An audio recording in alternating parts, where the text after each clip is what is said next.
All right, it is recording, Dr. McDougall. All right, whatever. So you pretty much invited me to do this after Yes.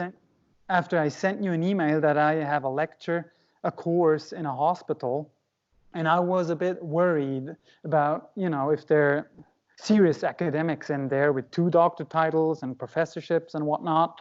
So it is one thing to talk to a normal audience, like normal people, but in terms of academics, I do not have experience, and I am still a student myself, as you might remember.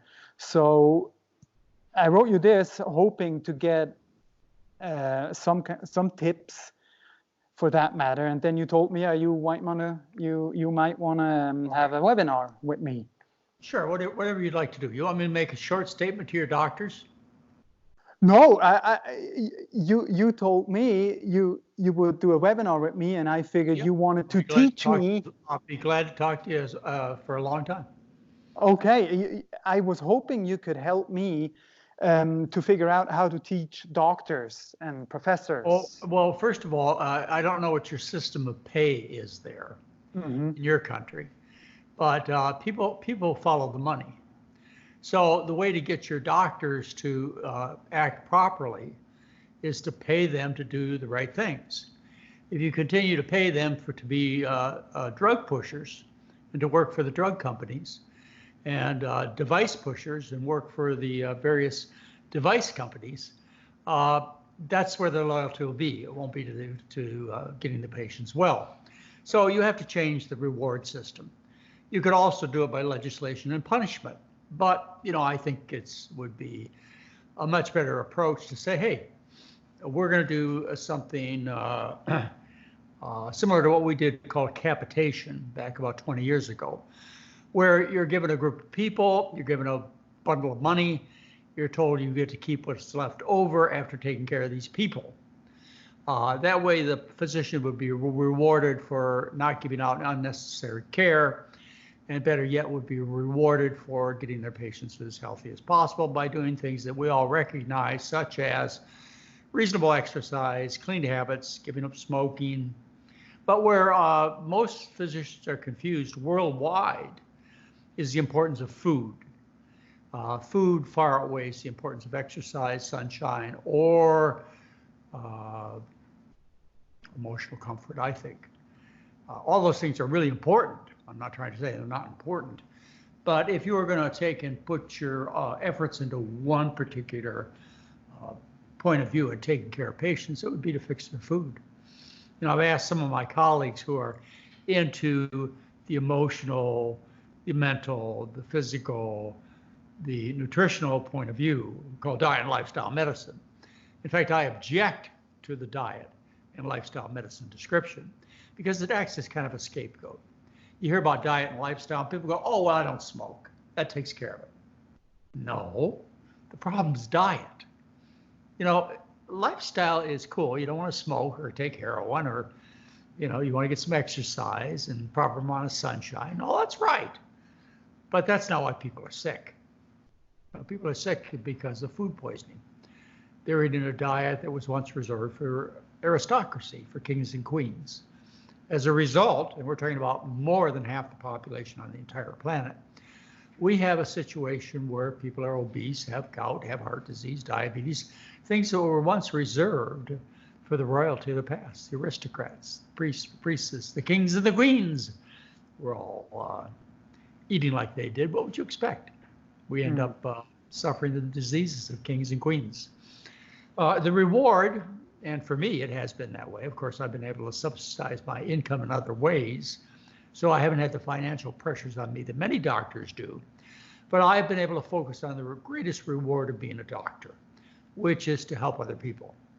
And if their problem is food poisoning, giving them heart attacks, strokes, obesity, constipation, multiple sclerosis, diabetes, rheumatoid arthritis, etc.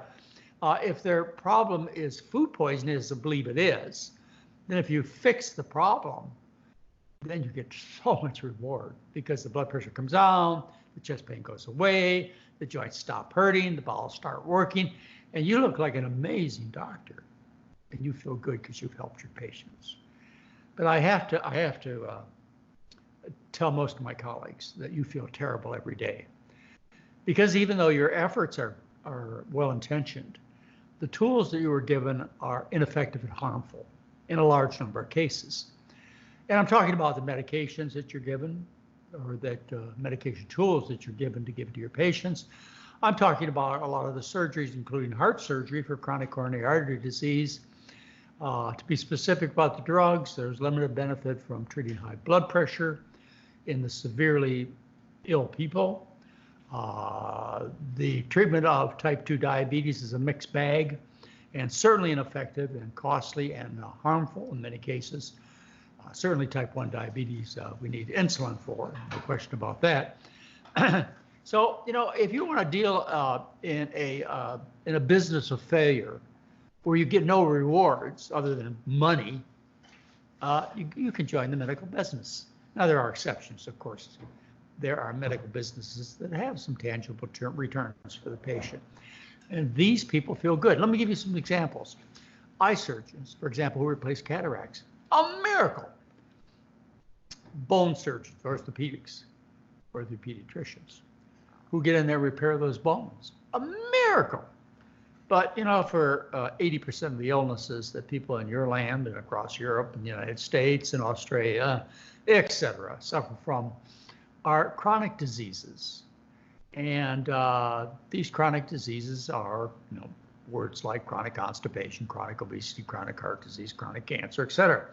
And they just never get better by our present techniques.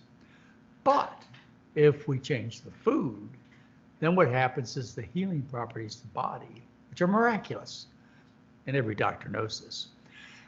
The healing properties of the body, once you stop the injury, from this case, the fork and spoon, which are delving into a diet intended for kings and queens, once you stop the food poisoning, what happens is the healing outpaces the damage, and the patient gets better. As I say, the chest pain goes away, the blood pressure comes down, the joints stop hurting, the patient gets off medication, gets on with his or her life. It's really quite that simple. But until you recognize the fact that your patients are sick because of the food that they're eating, and that's not a big step today in 2019, until you recognize that, and I don't mean just believe it, but believe it enough to put it into your medical practice, then nothing's going to change. Your patients are going to stay sick and fat. You're going to continue to be a frustrated medical professional. The drug companies and the device companies will continue to profit, which is, of course, the motivation for this continued malpractice. But, there are a few renegades out there who are willing to step out of the crowd and do the right thing, even though they believe, just like you do, that food is the cause of the problem.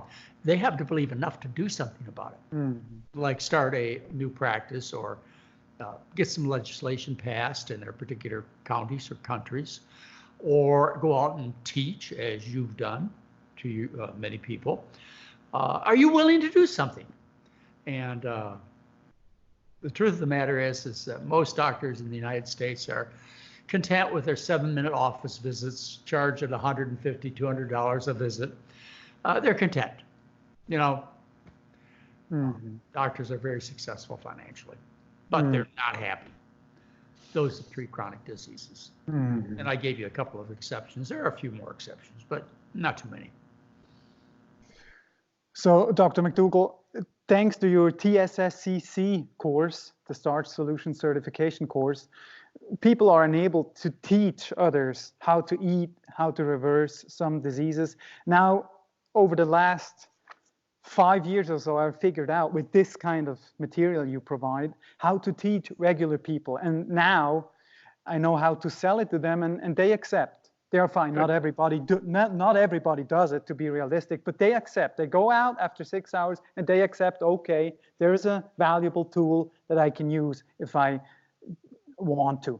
So now, in terms of physicians and professors, what would you have to expect if you want to teach them? I assume you can't talk the same way, right, as to regular people. Well, I get a lot of more and more all the time, positive response from my colleagues. part of the reason is over the last 40, 50 years that I've been working on this, society has evolved, and the scientific information, not necessarily the facts, but the dissemination of the facts has become so great in the 21st century that there are very few deniers as far as diet causing a disease. Now, of course, there are polar ends as to what diet corrects it. On one end, you have the low carbers pushing a high meat diet. On the other end, you have the high carbers pushing a starch-based diet like I am. But I think pretty much everybody realizes food is important and that it does have something to do with disease.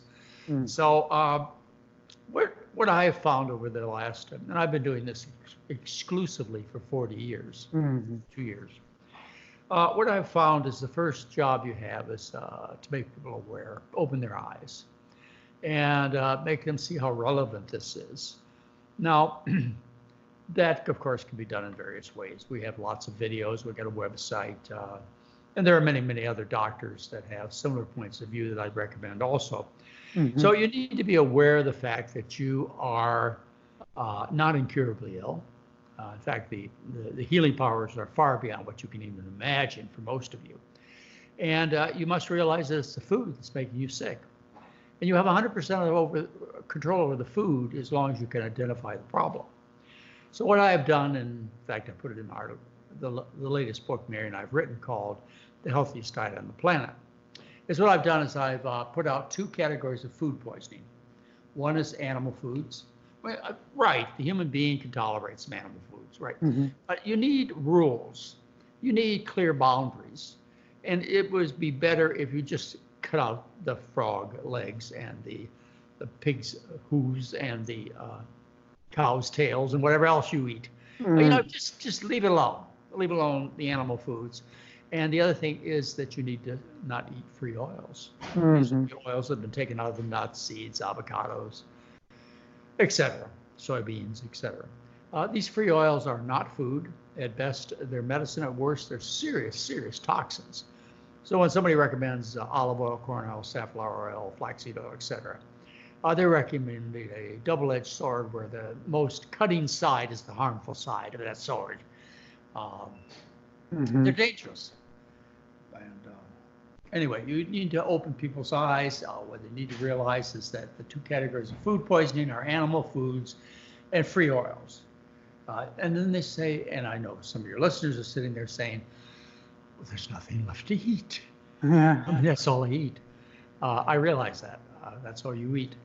But that's not what 99.9999% of the people who ever walked this planet have eaten.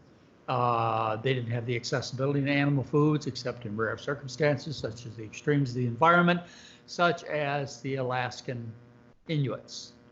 But most people, they didn't have that kind of access to animal foods. The animals could run fast, it couldn't be refrigerated, et cetera, et cetera. Most people were sustained by the gathering efforts of children, grandparents, and women. And these gatherers, they provided the bulk of the calories. Of course, they don't get any credit because they're grandparents and women and children. Who gets credit is the hunters who go out and, maybe get lucky and kill an animal, and maybe get lucky and get it back before it gets rotten. But they get the glory. So it has been the traditional diet of almost every human being who's lived on this planet to eat a diet based on starches. Starches are calorie-dense parts of plants that various populations live on. They can be underground storage organs, starches, such as potatoes, sweet potatoes, bulbs and corns, etc. Or they can be above ground storage organs, such as seeds, which would be grains and legumes. They are high carbohydrate above ground storage organs. And these are known as starches, and I'll give you some examples. The people of Central America were known as the people of the corn. The Aztecs and Mayans lived for 1,300 years on corn as their dominant food.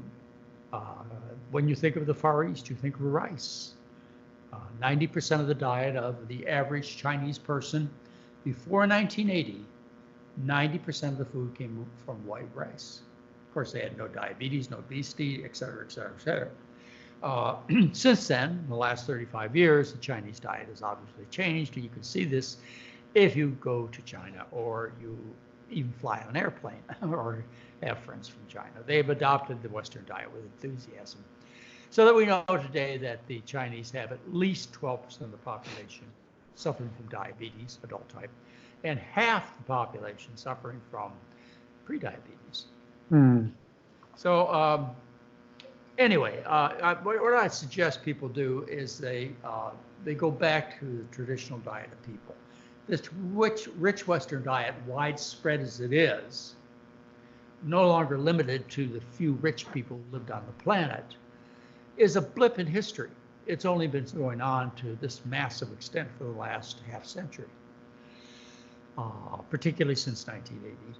Well, anyway, that's the reason people are sick, overnutrition as opposed to undernutrition. It's important to know that if you are a patient, because then you have the first clue as to getting well, you stop the things that are making you sick. In other words, you stop throwing gasoline on the fire, period, and you get well. We've published scientific data in the respected scientific journals that show things like in 7 days you get a 22-point drop in cholesterol. Those would be milligrams per deciliter. In the international units, you divide by 18 to get international units. So we get an average 7 days, a 22-point drop in cholesterol. We get nearly 90% of people to reduce or stop their blood pressure and or diabetic medications and or other medications. We have an 85% compliance rate at the end of a year.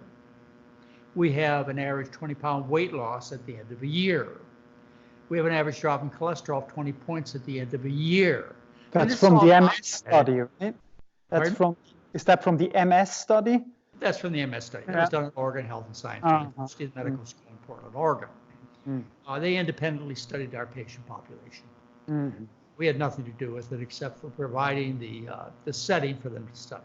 And that is published open access, so you can read that. And so we documented it. This is what happens. It's not like Jenny Craig and Nutrisystem say that this is the best case scenario. Don't expect these results. You should expect these results. Just like if you're drunk and you stop drinking, you should expect some dramatic results. And if you're a smoker and you stop smoking, you should expect that cough to stop. You should expect dramatic results when you stop the food poisons. And instead, you eat a diet based on starch. How much of your diet should be starch? I think eyeballing it, not weighing it, not counting calories, but just taking a look at your plate. About 90% of your food should be starch. Rest fruits and vegetables. Fortunately, this is not an all or nothing approach, but if you're not getting the results that I promise, then make it an all or nothing approach. We have over 4,000 recipes published. You need to find one thing you like for breakfast. In our home, it's oatmeal. You need to find one or two things you like for lunch and dinner. In our home, like last night, we had the children, grandchildren over for dinner, and we had bean burritos made with whole beans cooked in an Instant Pot, etc. Mary and I will have bean burritos. We'll quite often have just beans over potatoes. One of our other favorite dishes. Let's see. Mary, what do you think? Other favorite dishes? Oh, she's not in the room. I thought she could add to it. They're just a few things. Mary makes some oat burgers that we have, burgers, and she makes, anyway, our diet is, what I'm trying to say to you is our diet is very simple. And your diet should be very simple too. It is right now. I mean, you order the same thing when you go to a restaurant, at that restaurant, off the menu. Every time you do, you have the same thing for breakfast every day. You do. You have just a few things for lunch and dinner. That's correct. So you don't have to make a big deal out of your new way of eating.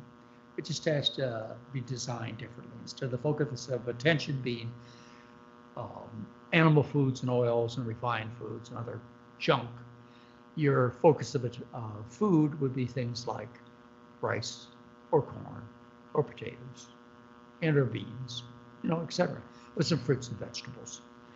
And at most, what I would tell you is you should reserve any animal food intake for the traditional way that we had animal foods in times of celebration. Thanksgiving coming up here in a couple of weeks in the United States. Christmas is celebrated. When Thanksgiving, of course, is celebrated with the turkey. Christmas is celebrated often with ham in our country. Easter with eggs. Halloween with candy. Valentine's Day with candy. I mean, those are holidays. Maybe you want to do that if you're in good health on these special occasions, but you can't start out every morning with Easter and go on to Thanksgiving and Christmas for lunch and dinner, and then every night after dinner have a birthday party. You'll be sick. So, we publish the data. You can plan on getting well. You can also plan that there'll be some damage done to you that is not reversible. I mean, like, for example, if you have rheumatoid arthritis and your joints are all crooked, they're not going to straighten out. You're just having the progression of the disease. So that's important. It's a tool. I mean, people ought to just be aware of it. I believe most of Europe has National Health Service. Yes. And, there's a place where action could be taken. Here, you as citizens are paying indirectly for the health of your fellow citizens. And, you don't want to waste money on completely preventable problems or waste money on treatments that are ineffective. So it would be an ideal setting for somebody in a universal healthcare situation to implement such a dietary program as I recommend. Now, I would think implementation would start with education rather than forced consumption of the foods that I suggest, but it may come to that someday. We have a changing world. Right now, I think education would be the appropriate things and availability of correct foods in our hospitals, our schools, our nursing homes, our government buildings, feed our armies, our navies, etc. There's some obvious places where we can institute healthy food and education. But the time may come when you have no choice. And it could come under two scenarios, which will help us lead into my next conversation, which is how I'm going to spend the rest of my life. We are facing a future, and you in Europe know it better or recognize it better than we do in the United States. And that's a grim future of climate emergency. And it is an emergency, ladies and gentlemen. If you don't understand this, soon Mother Nature will teach you this. I guarantee it. Mother Nature doesn't give a darn about the success of your doctors or the dairy industry or the meat industry, etc. Mother Nature is speaking loudly. And we have an option here, and that is we can get some control over the progress in terms of climate change by changing our food. And let me just give you some numbers.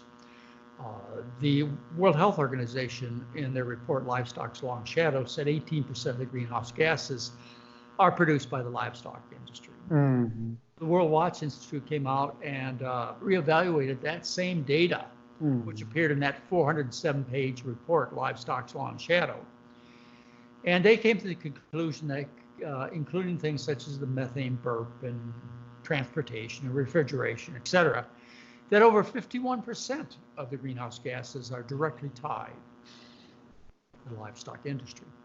There have been 3 papers published recently that show that switching to a healthier diet, in other words, one that does not consume livestock or less livestock, will result in a dramatic reduction in the production of greenhouse gases. I have 3 papers that show that switching to a vegan diet will reduce by as much as 70%, maybe 80%, maybe 60%, but let's just say 70%, the contribution of global warming gases from the agricultural industry. And that can be done overnight. Whereas, BMW is just coming out with their electric car. Tesla's been out for a long time with theirs, but it's going to take decades before we all drive electric cars.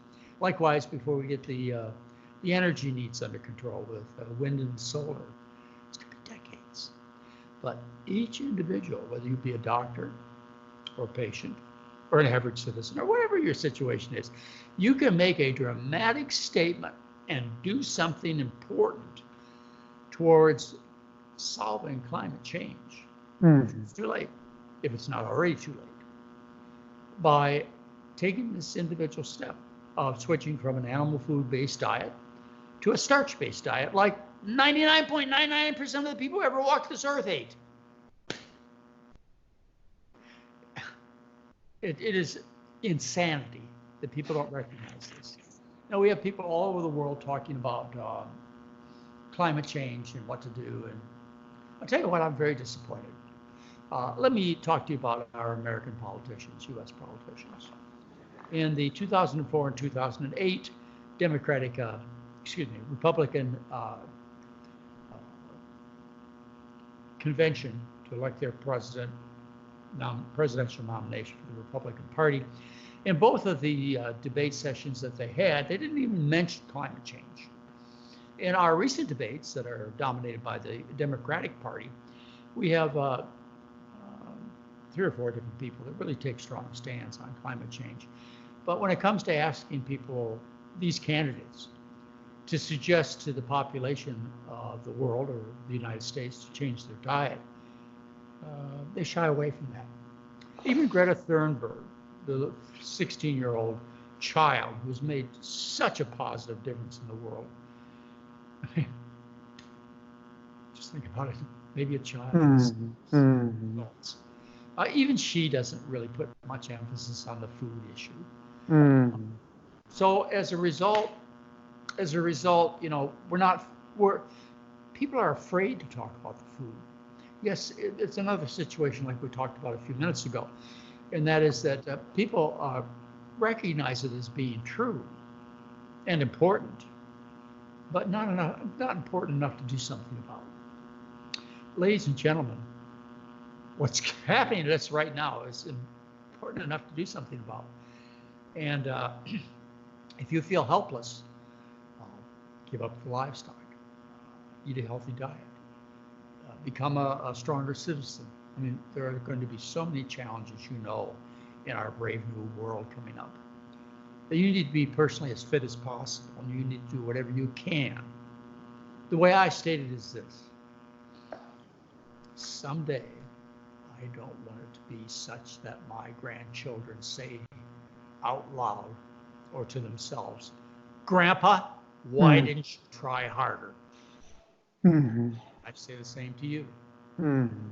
Children, you have grandchildren. Many of you do. Some of you are children. Now's the time to try as hard as you, with whatever talent you have. Because we don't have the luxury of waiting. And food is the number one playing card. And if that card is not played, we will not survive as a planet. Period. I believe. Now we got to play the other cards too, with great enthusiasm. I'm not kidding you there. But one card that people are holding on to is the idea that we're going to invent ourselves out of this problem. Yeah. So it makes as much sense as believing that an alien is going to come down from outer space and suck up our CO2 and clean up our planet for us. Good luck, ladies and gentlemen, if that's your view, if that's your hope, if that's what you think is going to be salvation. It's going to come from the outside. It's not. But we have some tools that we can work on. And we also have some obstacles out there. And these are what we call global warming deniers, or people who are just as bad, which are silent. People who are silent. Europe knows so much about the statement that silence is complicity. It has never been so important to realize that silence is complicity. Never in human history has it been so important. So that's what I'm going to spend my life doing. Is I'm going to put every effort I can into explaining to people that food has to be seriously considered. I don't know whether you want to take the time, but I would be happy to go into the Denmark experience of 100 years ago that proves that we can do this. You want to take the trouble to go into that? Of course. Well, I will tell you. Every Danish citizen knows about McDougall Hinhede, Hinhede. it's taught in the schools in Denmark. And it's the story of Dr. Hinhede, who was alive at the end of the 1800s, early 1900s, and how he was an important nutritionist and physician in the country of Denmark. And he had also some political connections. Well, in early 1900s, so we had World War I starting. Let's just say it was 1914. I may be off by a year or two. But certainly by 1914, Denmark was severely affected by World War II. And what they had is they had the British blockade of Germany, which was in the North Sea. And as a result, Denmark being between Britain and Germany, they suffered severe cutbacks in all kinds of products, including food. Mm-hmm.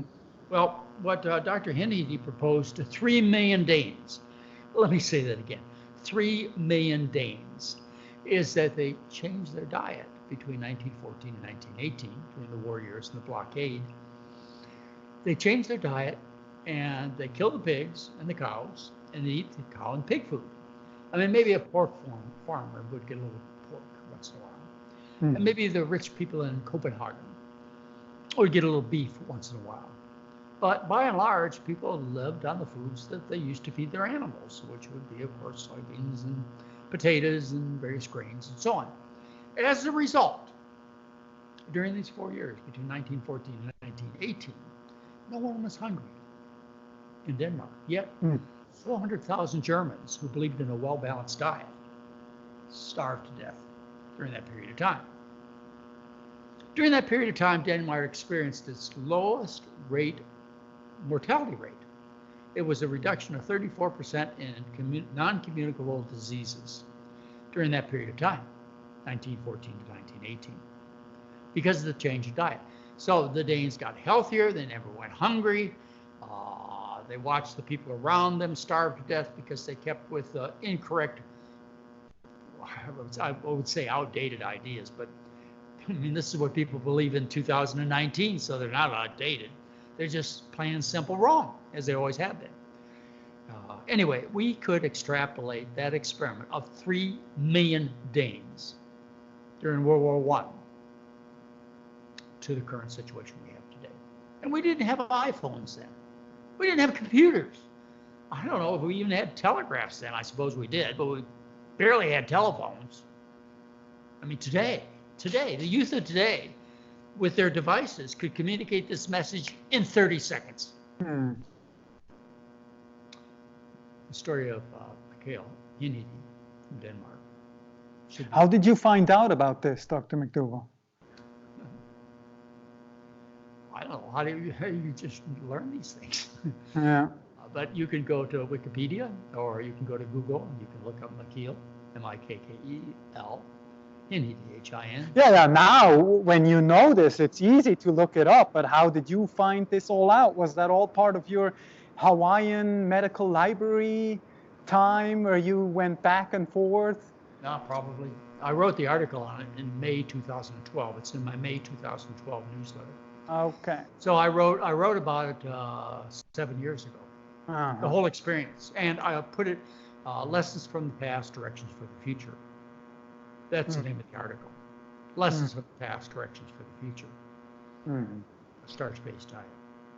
So it's in my May 2012 newsletter on my website, which is www.drmcdougall.com, spelled DRMCDOUGALL.com.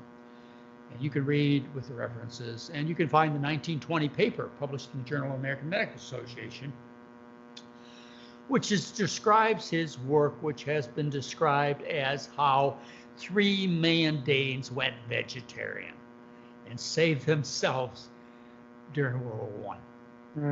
Yeah, I mean, the whole paper, you can pull up the paper free, it's open access.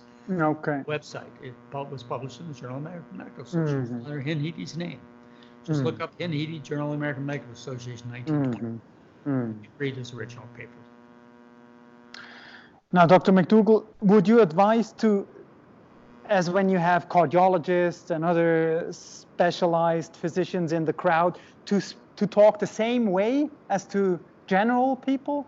Teach them the same way? Or you're dealing with a tremendous. I can't speak about your country or other European countries or Canada or I can't speak about any place but the U.S. Mm-hmm.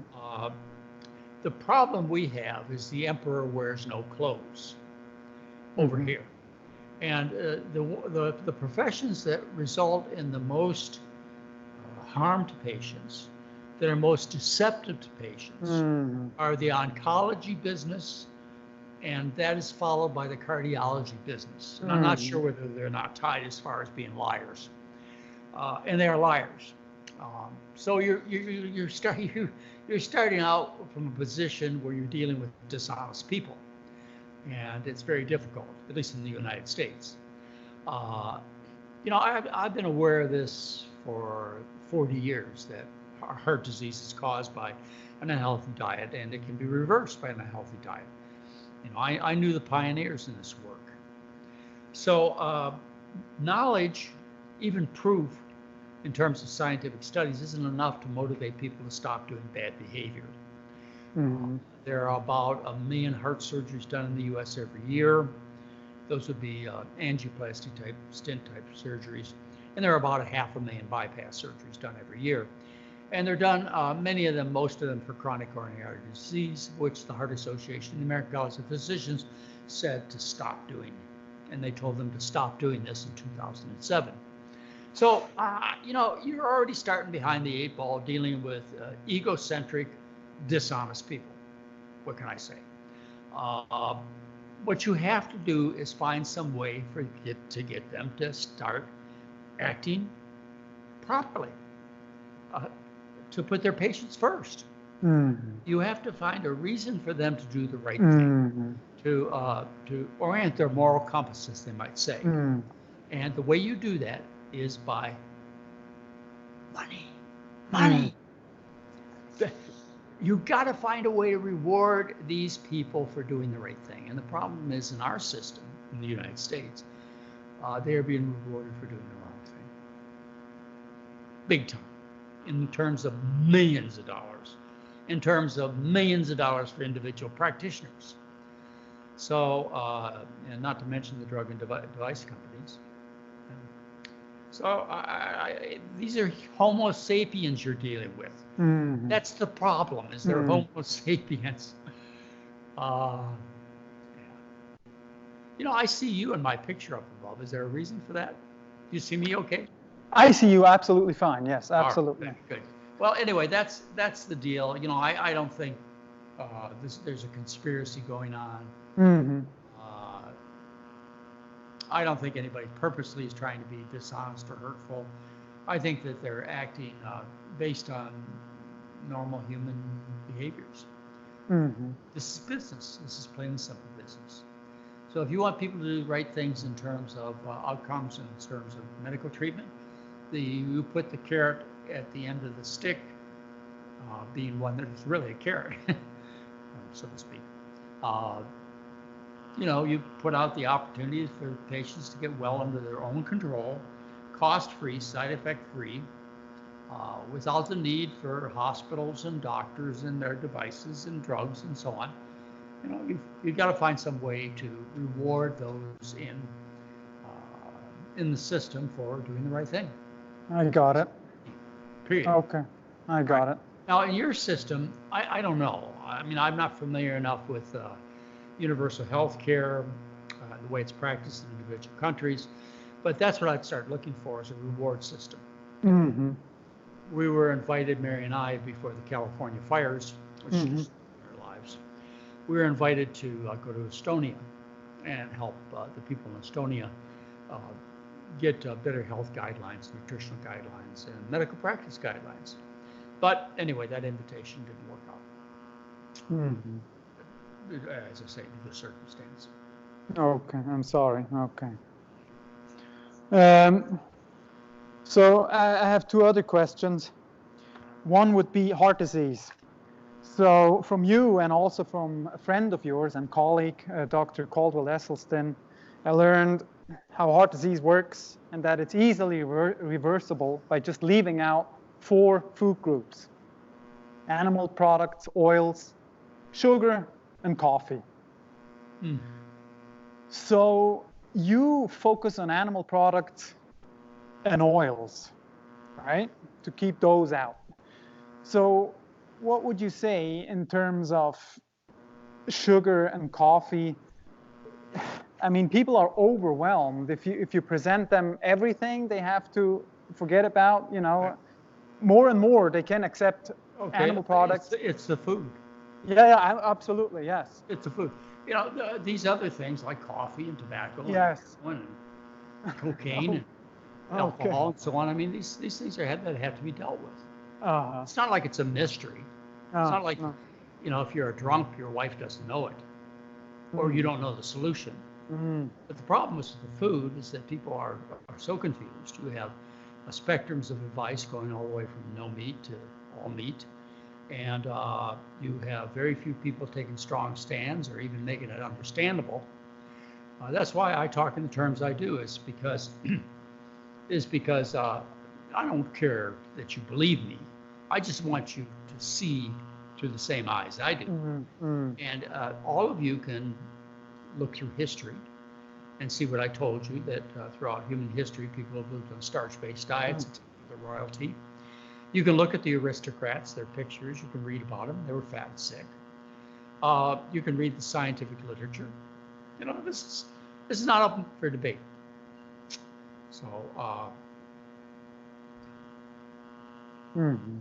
Okay. So we will be littered with vegan products in the future, right? This is another thing that is coming. Absolutely, industry will litter us with all kinds of fake meats and fake cheese, and it is already starting now. You see at the butcher, you see fake meats, right? Vegan fake meats. This will pop up everywhere, and people will fall for it, right? Because of the climate and all that stuff. They will go into those vegan foods. Sure, so it's another way to take you off your mark. Yeah, absolutely. You're not focused. That's why I believe it'll turn out to be a very negative thing for Bill Gates to invest his money into making foods. Not only are they unhealthy concoctions of chemicals, which they are, they perpetuate the idea that we should have an animal food-based diet. I'll tell you, one of my experiences comes from about 35 years ago, 40 years ago. It was 1978, probably, 1976, 1978. I was interviewing for a job at St. Helena Hospital in the Napa Valley, California. And it was at a hospital that was known as number 2 for heart surgery in the state of California, as far as its reputation. St. Helena Hospital is called. And during my initial meeting with them, I asked, where should I eat for dinner? And they said, well, go over to the A&W down the street. They have a great veggie burger. So I ordered the veggie burger. That was in the 70s? Yeah, it was in the 70s. There was an Adventist community. The Seventh-day Adventist hospital. So it was an Adventist community. So the A&W had a veggie burger to appease the Adventist, Seventh-day Adventists. Okay. So anyway, they said, go give it a try. So anyway, I gave it a try, and I unwrapped it at my table, and I brought it back to the guy, and I said, the server, and I said, you know what? You made a horrible mistake. You gave me the real thing. He says, oh, thank you. What a compliment. He says, it looks and tastes like the real thing. And I said, doesn't it? And I said, yeah. And I turned around, threw it in the basket, and walked out. It was disgusting. This stuff is disgusting. Why would you make fake, disgusting food? It's yellow and brown. It's malodorous. It's distasteful or bland. It makes you sick. It makes the planet sick. It's expensive. You got to cover it up with steak sauce, ketchup, or salt to eat it. Otherwise, you can't eat eggs or bacon or pork or beef or chicken. I mean, how many of you would eat boiled chicken? You want to cover it up with barbecue sauce. What we're willing to die for is crazy. What we're willing to not die for is crazy too, and that is a statement that I hope to make many times in my efforts, and that is civilized people take care of their children. Not only are children presently ill in all over the world, China, Europe, United States, South America, Central America, not only are children fat and sick, we're talking about a third of the children are fat and sick. But we have condemned our children's future.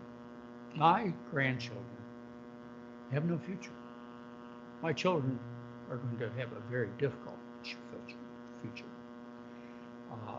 Civilized people protect their children, regardless of what they do with adults. I mean, you can go out and kill yourself on a battlefield. I don't care, but you don't fail to protect your children. Mm-hmm. So one last thing about the vegan options that are coming. Is there some health relief to be expected when people shift from cholesterol meats to fake meats? Is there some relief? The fake meats, they do such a good job replicating them that they even replicate some of the diseases. What they do is they made a statement that it has a much better environmental impact. Yeah. And that may be true. Okay. I certainly couldn't confirm or not, but it certainly doesn't have the environmental impact of a potato, which is what I recommend. So, you're still talking about a concoction of chemicals is what you're talking about, that are made to look like a hamburger, using manufacturing techniques that are used to make building materials like fiberboard, heavy pressure, heavy heat. So they take this concoction of chemicals and they turn it into something that will fool you into thinking that it's something you like, which you really don't, which you won't eat unless you heavily sauce it. You won't eat it, or heavily bread it, or whatever. You got to cover up the taste to eat it. And it's the wrong direction to go in. But people are trying. They're doing whatever they can. I'm sure Bill Gates. I know Bill Gates' orientations are to help the people on the planet. No question about it. He just doesn't have the right information, or maybe he knows and realizes the value, but doesn't know enough to take action. That's the difference. They believe it's true. They believe it's important. Bill Gates has taken action. Okay. Unfortunately, he's taken the wrong action. I understand. Yeah, I feel... In my opinion. And really, you're never going to feed enough fake burgers to the people of the world. You can't find the building materials for enough fake burgers to feed the world, but you can feed the world with potatoes. Okay. We have, 7-8 billion people on this planet. You can feed them on potatoes, because potatoes provide 17 times the calories as does beef. And potatoes are 100 times less destructive to the planet than beef overall. And again, these are individual decisions that you folks, as doctors, nurses, patients, people, citizens of planet Earth, that you can act on right now. And your actions will spread like a virus. If, for example, Greta Thunberg, our 15, 16-year-old advocate trying to save the planet from the adults that live here, are, if those children, 4 million, 8 million, whatever, there should be like 4 billion of them out in the streets. If those children would do something such as say, we have, if Greta could make it a proclamation, we will no longer buy any fast food at any fast food restaurant all over the world, period. What do you think would happen? Just McDonald's, Kentucky Fried Chicken, Pizza Hut, we're not going anymore until you fix the planet. That would be enough to fix the planet. And they could go eat someplace else. There's an action they could take. Dr. McDougall, there's one last thing. That this is a difficult question, I tell you. This is not easy. So if you're studying in school, like me, I want to become an RD, or you become a physician or whatever, and you know this. You learned from Dr. McDougall and his colleagues. You know all this about this solution, starch-based. So you go into school, and then they throw you in an internship. And what do you do then? You just keep quiet? This is you keep do? quiet. You do? I can tell you, living in the U.S., Uh-huh. we have a 501c3 tax deductible foundation, for which we pay for students from all over the world to come to our program to learn. We pay all their expenses for medical doctor students. We only take medical students, osteopathic students too, and anybody in the physician profession. And we will take residents who are still in training. I won't take any licensed doctors. Okay. And our foundation pays for everything, including their taxi ride to the airport, wherever they are. So we educate young doctors, but one of the things I always tell the students is when you go back, say nothing, because they have the power to fire you, to kick you out of school. Wait till you get your license, then go at it. Okay, because once you get your medical license, there's not much they can do to you, especially when you speak the truth. But yeah, you have to be careful. Just shut your mouth. As I told my son as he went through medical school, my son is a professor at OHSU, is I said to my son many, many times, son, you're there to learn, not teach.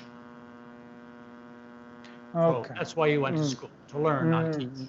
And once you get out of school, you can do your teaching, but not now. What about a potential patient that you visit with your teacher? It's hard. It's hard, but you can't. You're in a system where you would be punished by doing the right thing in our country. Now I speak, I speak with some dated history. You got to remember. Yeah. I started medicine half a century ago, over half a century. So what's going on today may be a little bit different than what that went on in the years that I'm aware of, but not much. I remember my son just finished medical school along with his wife and residency, and then now, like I say, he's a full professor at medical school. So, I hear from him the way medicine is being practiced, and not much has changed. And not only has not much changed in terms of attitudes, but in terms of treatments, effective treatments available. There are a few orphan drugs that have come out, but, really, not much has changed in half a century. In terms of medical therapy, results, benefits. That's because nobody's played the food card. It's like saying nothing's been done with lung cancer, but Ernst Winder forgot to tell the world. Ernst Winder was the discoverer. He was a friend. The one that discovered the association between tobacco and lung cancer. If he hadn't made that discovery, people might have come out and said, it's okay. Smoking's normal. Did he have a hard time too with this discovery? Yeah, he did. Yeah, he and I had breakfast in 1978. He was the head of the American Health Foundation, and we had breakfast in Seattle at the first diet and cancer meeting ever that I know of. And he told me at the beginning of the meeting, he says, I'm the one that's discovered the association between tobacco and cigarette and lung cancer. Tobacco, cigarette smoking, lung cancer. And he says, I went to Sloan Kettering and my other colleagues, and I said, smoking cigarettes causes lung cancer. And they said, nah, you gotta be kidding. He says, no. He says, you roll up this tube of tobacco and you suck it. It gives you lung cancer. Well, we finished breakfast back in 1978 in Seattle, Washington. Ernst Winder and I did. And he ends the conversation by saying, 10 years later, I went to the profession, Sloan Kettering, various experts in cancer worldwide. And he said they were on top of the food chain, or what was so important about them? They are really the leaders? No, these are cancer specialists. Okay. He went to the cancer specialists around the world, Sloan Kettering in particular, and he said, chew causes colon cancer. And they said, no. He says, yeah, you put the food in your mouth, it goes in your colon, causes colon cancer. So anyway, not much has changed since then, to tell you the truth. That was 50 years, 1978. Was that 51 years ago? 41 years ago? You do the math. So, have to change the reward systems. Mm-hmm. Basically, that's what we have to do. Mm-hmm. Because my half century of experiences has been, even though I started out very optimistic in 1977 when I finished my training, 78, I can tell you not much progress has been made in 50 years. And unfortunately, what we're dealing with right now is a problem that's a no return problem. Once we get it figured out, it's going to be too late. And you know what I'm talking about. Mm-hmm. The unmentionable subject, which is self-destruction Mm-hmm. through human activities resulting in climate warming change. But, Yeah, hey, I yeah. got to tell you, I get up every morning and I ask Mary, who's been my partner for 48 years, I said, Mary, how are we going to fix this today? What are we going to do? Because I'm not going to give up. I'm not going to lose hopefulness. You look at the facts, you become overwhelmed. Even at the time of Al Gore, when he came out with The Inconvenient Truth, he said, I know you're overwhelmed, but you've got to pause so that you can take action. So, even though you may feel overwhelmed, and those of you who say, yes, it's true, and yes, it's important, but it's too late, don't believe it's too late. Do something about it. Build another windmill, another solar panel, or just eat potatoes today. Do something. Anything else, Dr. McDougall? Anything you have on your heart? I appreciate your good work. Well, I appreciate your work. We appreciate your work, Dr. McDougall. Be careful. We are not only am I making my efforts through legislation, education, like the opportunity you've given me today to talk to your listeners. We have to enroll a lot of other people to help. And I'll continue to do education, legislation, and whatever else I can. The other thing we do is we get involved with companies. We take care of businesses. Like, for example, we take care of a big telecommunication company. We take care of Whole Foods employees. And we show that, in fact, you can find this published in Forbes magazine, that we cut their healthcare costs by 34%.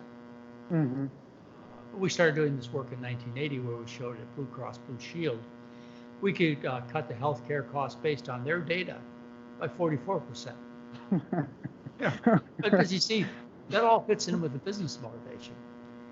You don't make money doing less. You make money doing more. And what I was doing was causing these people to get healthy and not take unnecessary treatments. So I was causing them to do less. Now, insurance companies, the reason they continue to promote do more is in the United States, insurance companies, most of them, medical insurance companies, work on the basis of taking a piece of the pie. So the bigger the pie, the bigger the piece. They don't care. They have no incentive to encourage health. They're in the business of business. The more business, the more money they make. Well, Dr. McDougall, you still show up at your programs in the future? Yeah, we still have, we run 6 public programs and at least 2 business programs a year. Okay. We run 2 weekends a year. And you come to them, I know. So it's been nice to have you there. Well, they're the best. I absolutely love them.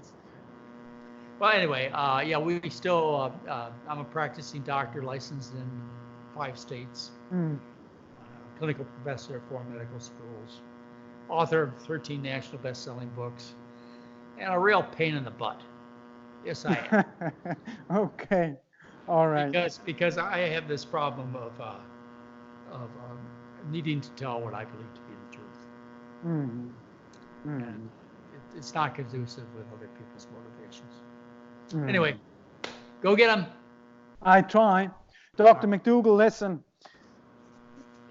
I don't even know how to say it. We should tell people about my website. You can find out more.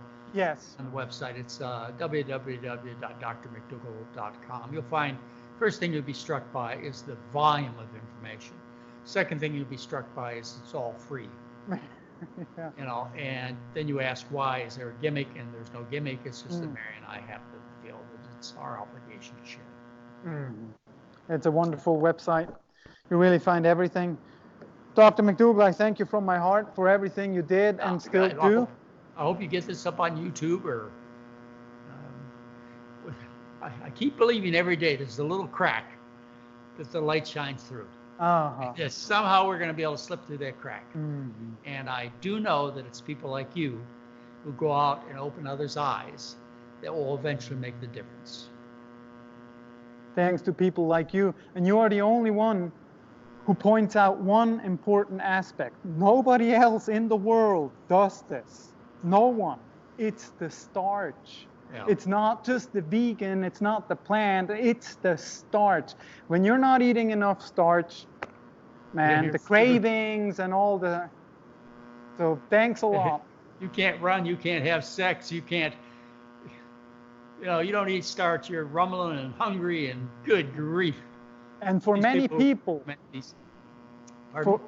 for many people, this is such a relief to hear, Dr. McDougall. You know this, right? When they hear, what? I can eat bread? And then they try it. And then they try it. Yeah. I can eat, you said, I don't believe you, Dr. McDougall. You said I can eat as much rice, as many potatoes, as much bread, as much pasta as I want. I just have to leave out the oil and the animals. And, of course, the nuts and seeds and avocados. Wait. And I've been doing this. I've taken care of 12,000 people in my lifetime. At least 12,000 patients I've touched, talked to. And I've never had anybody ever come back to me and say, I did what you said and it didn't work. I've had lots of people come back to me and say, I tried to do what you said and I couldn't. And I would say, well, keep trying. This is not easy. And but once you get it, it's like anything. You look around and you go, why didn't I always do this? You know, why doesn't everybody do this? It's so easy. You know, once you get it. But the learning curve is significant. It's not like the Atkins diet where you go through the fast food restaurant and you scrape off the mustard and relish and throw away the buns and you're on the Atkins diet. You've got to learn what a potato is, and you've got to learn how to boil a potato, and boil rice and boil pasta, and, you know, make a few sauces and make it tasty. So, you know, you also have to fight society and a bunch of ignorance. You know, that's the problem. But you know, if you remember certain things, like all large successful populations of people throughout all of verifiable human history have centered their diet around starch. The bulk of their calories come from starch. It's always been that way. I mean, how are you going to fight? How are you going to fight? You know, a few million years of hominoid history. Yeah. We're in big trouble. We're in big trouble because of our success.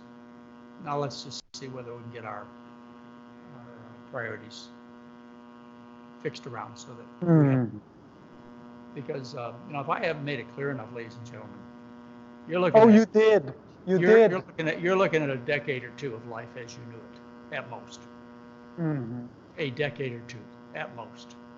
So today, you know, take some action. Tell a friend about our conversation. Have boiled oatmeal instead of a couple eggs for breakfast. Don't wait. You have no luxury of waiting. You know, they first started talking about this climate change business when I first started writing about it in 2006, which is my first article in my newsletter. It's November, I believe it was December 2006. I wrote my first article on it. Anyway. When people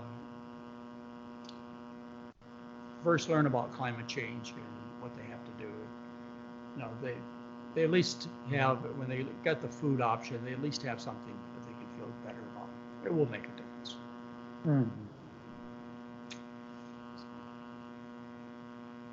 Okay. Anything else you wanted me to clarify? Well, I love your stories. I think for now that's enough. Thanks a lot. Okay, well, let's get together again. Yeah. You know, don't hold back. Okay, I won't. In the name of the potato. Don't get yourself in trouble either. No, I'm trying. I'm trying. I give my best, Dr. McDougall. Thanks a lot for your time, for everything. You please take care. Take care over there. Bye-bye.